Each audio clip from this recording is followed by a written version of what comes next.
Yes, hello friends. Okay, Sharmila sweetie. Today's our point is the nomenclature of organic molecules. अच्छा, जब हम organic molecules के name लिखेंगे तभी उसके आगे कुछ capital D, capital L, small D ऐसे सिंबल इंडिकेट करते हैं. अच्छा okay. Nomenclature of organic molecule can be divided in two methods. First one, DL nomenclature method, and second one is RS nomenclature method. R for rictus, S for sinister. Rictus means right and sinister means left. Okay. RS method was suggested by Kahn, Prelong and Ingold. These all are the name of scientists. Okay. Yes, आज हम लोग का point सिर्फ DL method है. तो what is the difference between DL nomenclature method and RS nomenclature method? First of all we will see it. Yes, DSCD, the CD, D for definition. The method of nomenclature which indicate relative configuration of organic molecule is known as a DL nomenclature method. The nomenclature method of organic molecule which indicates absolute configuration of molecule is known as a RS nomenclature method. Second, as per symbol. Yes, in DL nomenclature method, capital D and capital L, this type of symbol are used before the name of organic compound.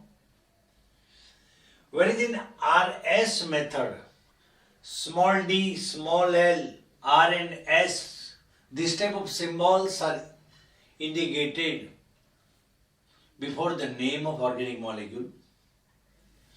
C for compound. In which type of compound? Yes, carbohydrate and amino acids. This type of compounds का nomenclature DL nomenclature method से हम करेंगे.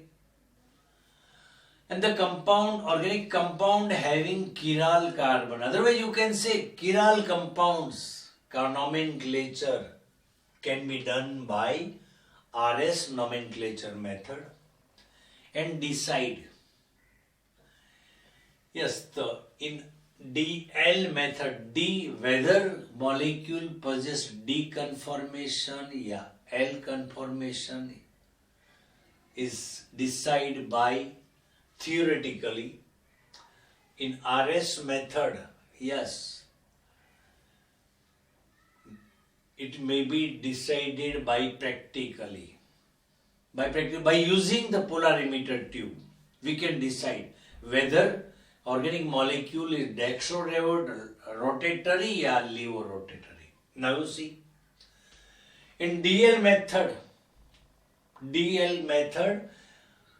DL conformers, otherwise DL isomers, they are known as a enantiomers. Second matter, there is no relation between capital D and small d, capital N and small l. Yes, small l, position of OH and NH2 on left hand side compared to chiral carbon, and D indicate the position of OH and NH2 on right hand side to the chiral carbon. Where the small d indicate the planopolarized, rotated on left hand side, otherwise you can say clockwise direction. Yes, L indicate the rotation of planopolarized from right hand side to left hand side, otherwise anti-clockwise direction. Yes, one more thing, compound having D configuration can be dextrorotatory अथवा levorotatory. ऐसे organic molecules having L configuration can be also dextrorotatory and levorotatory, कुछ भी हो सकता है. For example, yes ग्लिसराल्डिहाइड है, ये OH right hand side है तो उसको हम D, और ये प्लेनो पोलर लाइट का rotation left hand side to right hand side करता है तो उसको हम डेक्सोरोटेटरी बोलते हैं. ये position of OH right hand side and rotation of planopolarized light clockwise direction and glyceraldehyde. सिर्फ ग्लिसराल्डिहाइड नहीं लिखने का, उसको आगे वो प्लेनोपोलराइज्ड लाइट का किस डायरेक्शन में रोटेशन करता है. सब वो लेफ्ट हैंड साइड से राइट हैंड साइड करेंगे तो प्लस या डेक्सो लिखेंगे, या right hand side to left hand side करेंगे तो L या माइनस लिखेंगे. One more thing, chiral carbon के साथ OH या Na2 जुड़ा हुआ वो लेफ्ट हैंड साइड होता है, उसको हम आगे कैपिटल L लिखेंगे, या राइट हैंड साइड होगा तो कैपिटल D लिखेंगे. ओके, तो ये ग्लिसराल्डिहाइड है, डी ग्लिसराल्डिहाइड है, वो डेक्सोरोटेटरी है, और डी लैक्टिक एसिड है वो लीवोरोटेटरी है. ऐसा नहीं है डी कॉन्फ़िगरेशन होगा और लीवोरोटेटरी होगा या डेक्सोरोटेटरी होगा. तो डी कन्फॉर्मर डेक्सोरोटेटरी भी हो सकता है, लीवोरोटेटरी भी हो सकता है. Similarly L conformer also may be dextrorotatory भी हो सकता है, लीवोरोटेटरी भी हो सकता है. ओके, अब ये डीएल कॉन्फ़िगरेशन की बात चली.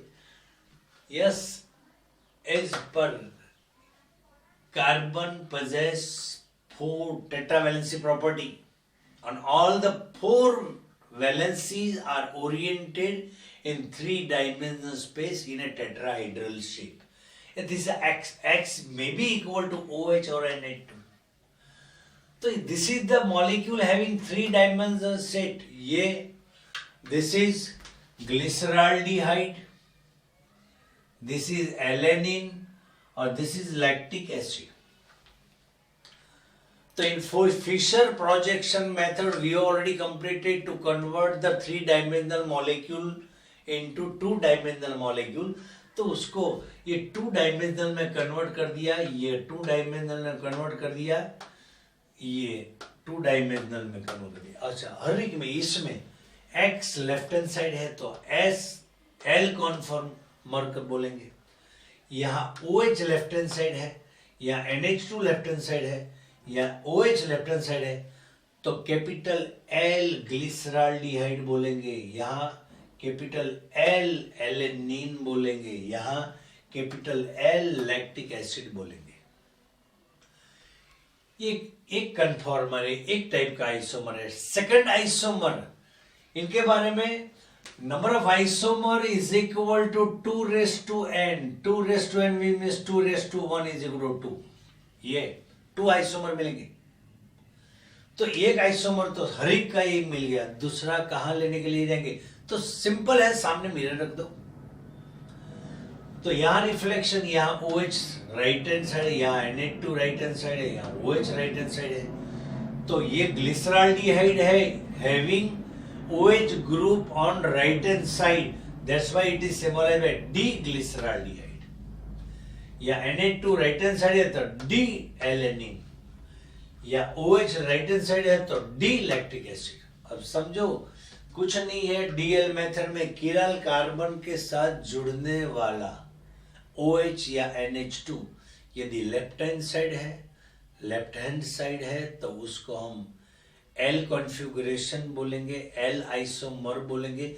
नाम के पीछे नाम के आगे कैपिटल L लिखेंगे. यदि किराल कार्बन के साथ जुड़ने वाला OH या NH2 राइट हैंड साइड है तो उसको हम यस डी कॉन्फ़िगरेशन बोलेंगे. ओके, तो उसको डी कन्फॉर्मर बोलेंगे. तो D glyceraldehyde, D alanine, D lactic acid. Okay, कुछ नहीं है, ओरिएंटेशन ऑफ OH या Na2 लेफ्ट हैंड साइड है तो नाम के आगे कैपिटल L लिख देना, या OH या Na2 राइट हैंड साइड है तो उसके नाम के आगे कैपिटल D लिख देना। Okay, yes, thank you very much Arya. Next time मिलेंगे RS नोमेनक्लेचर मेथड लेके। Okay, thank you very much.